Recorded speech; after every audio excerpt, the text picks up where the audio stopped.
So we've got a number of worst awards of the semester to give out. So Mike right now has the envelope for worst place to visit. Irving!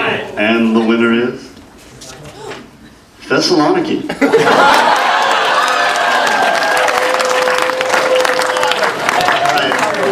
Now I think Anita, someone to read us a poem? There's Anita out there. There she is. Anita, everybody!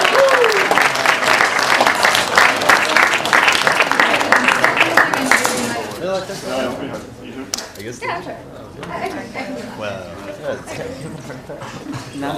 In Anita Liberty's How to Heal the Hurt by Hating, we learn that it's not so much about her breakup with a man named Mitchell, whom she dated for 3.5 years and lived with for 4 months before he left her for a woman named Heather, but rather how she deals with it.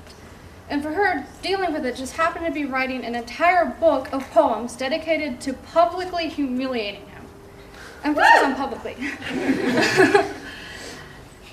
And I present to you How to Heal the Hurt by Hating, excerpts from How to Heal the Hurt by Hating by Anita Liberty. Promises. Promises can be broken. Promises were made to be broken. Your promises mean nothing.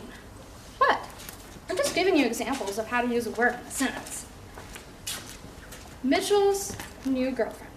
A poem in 5 parts. 1. Her name is Heather. 2. She skis. She climbs mountains. She goes whitewater rafting. She even owns her very own pair of rollerblades. I'm so happy for her. Really, I am. 3. Mitchell and Heather, Mitchell and Heather, Mitchell and Heather. Big deal. 4. Given a choice, what would I rather be good at? Windsurfing or the honest and noble expression of my artistic impulse? 5. Heather, a woman like me, not like me. Poor Heather, because now Mitchell's her problem. Poor Heather. Fair anger. Mitchell broke my heart, so I broke his marble coffee table. Smile. Walking down the New York City streets, my face twisted into a gargoyle grimace. As a warning of those who might cross my path, I'm not lost in my thoughts. I know exactly where I'm going. And thus, I see him only when he speaks to me. Cheer up, baby. It can't be that bad. Oh, it can't? Can it? Well, have a seat and let me tell you exactly how bad it can be. First of all, I'm on my way to some demeaning temp job for which I have to wear professional attire. The subway ride to Midtown during rush hour always gives me a lift. My boyfriend left me for a woman named Heather. And my parents still feel justified in treating me like an 11-year-old. And there was just a little too much latte in my latte. And my sister is getting married. My younger sister. I'm obsessed with my own morality, and I'm constantly having to fend off people like you who seem to flock to me as if you had been beckoned. Lighten up. Be happy. Smile. It's such a beautiful day. Oh, shut up. I worked hard to find the darkest mood I could. I won't give it up that easy. And you with your cheer up smiles, be happy. You just give me another reason to stay there. He told me that I'm beautiful when I'm angry. Big mistake. Love is not red roses. Love is not a box of candy. Love is not a perfumed letter. Love is more like a blood-sucking leech that attaches itself to you and drains you of your common sense and dignity. Love doesn't make you feel warm and fuzzy. Love worms its way around your insides, infecting your body until you are so diseased that others aren't safe being in the same room as you.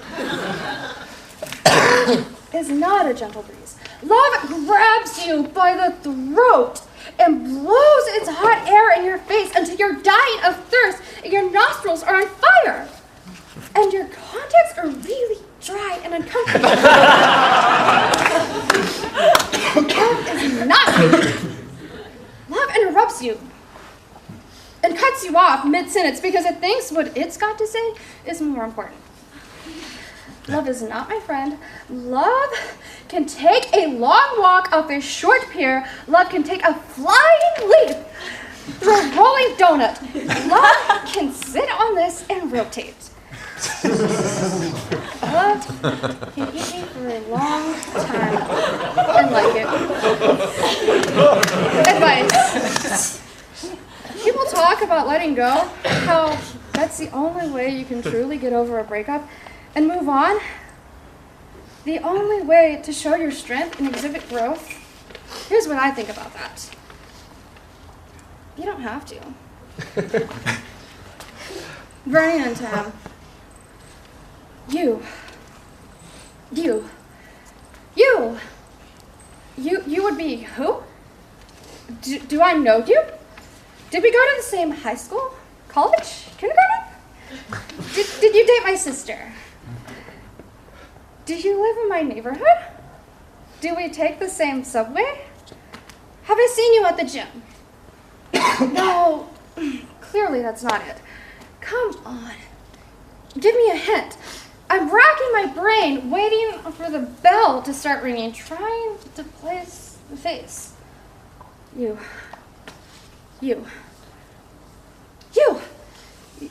would be who? Do I know you? Oh my God, it's you. The sociopath who I went out for 3.5 years, who I lived with for 4 months, who left me for a woman named Heather. Mitchell? Is that you? Huh. Funny, I didn't remember you. I see now that you haven't changed a bit. I'm so sorry. That must be terrible to still be you. I thought you were a tortured and gifted artist. I was wrong. About the gifted part. Oh, and the artist part. Those things. I'm tormented. I can't stop thinking about all those awful things I said to you. I want to take it all back. I want to turn back the clock. You didn't deserve to hear those things. I should have been more careful. I should have been more thoughtful. I didn't mean it. Any of it. Like the time I said you were incredibly attractive. Not true. Or the time I said you could do anything you set your mind to. You can't. Or the time I said you were the only person who could make me laugh. Don't make me laugh. Or the time I said you had plenty of hair left. Don't make me laugh. I look back and I realize I was blind. But now that my eyes have been forced open by your departure, I'm relieved to finally tell the truth. My parents never liked you. Your writing is awkward and uncomfortably self-conscious. You shouldn't be allowed to drive. And you look really bad naked. All's well that ends. You are not forgiven. You are not forgotten. You are not for me. See ya. Wouldn't want to be ya.